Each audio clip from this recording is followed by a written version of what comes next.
ગુજરાત બજેટને લઈને સીએમ ભૂપેન્દ્ર પટેલ અને નાણાપ્રધાન વચ્ચે બેઠક. નવી જોગવાઈ બાબતે થઈ ચર્ચા. ગૃહ વિભાગની કામગીરીમાં થશે ફેરફાર. સુરતની માંગરોળ યુનિવર્સિટીમાં નકલી એન્ટી કરપ્શન અધિકારીની ઘટના. ધમકાવવા આવેલા 2 યુવકો તેમજ તેમને બોલાવનાર કોલેજના વિદ્યાર્થી સામે પોલીસ સ્ટેશનમાં નોંધાઈ ફરિયાદ. દેશમાં કોરોનાના એક્ટિવ કેસ મામલે ગુજરાત 5મા નંબરે. અમદાવાદમાં નોંધાયા 5 નવા કેસ. એક્ટિવ કેસની સંખ્યા 35 પર પહોંચી. લોકોને સાવચેત રહેવા આરોગ્ય વિભાગની અપીલ. રાજસ્થાનના બાડમેરમાં રોડ અકસ્માત. 2 વાહનોની ટક્કરમાં કારમાં સવાર ગુજરાતના 3 પ્રવાસીના મોત. 1 વ્યક્તિ ગંભીર રીતે ઈજાગ્રસ્ત. રાજકોટની ભાગોળે છેલ્લા 10 દિવસથી દીપડાના ધામા. વન વિભાગે પાંજરું મૂક્યું છતાં દીપડો પકડની બહાર. સ્થાનિકોમાં ભયનો માહોલ.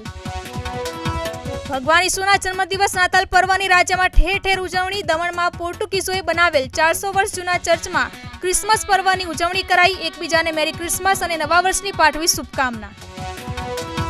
ભારત રત્ન અટલ બિહારી વાજપેયીની 99મી જન્મ જયંતિ. પીએમ નરેન્દ્ર મોદી, રાષ્ટ્રપતિ દ્રૌપદી મુર્મુ, ઉપરાષ્ટ્રપતિ, રક્ષામંત્રી સહિત અન્ય અનેક મહાનુભાવોએ આપી શ્રદ્ધાંજલિ.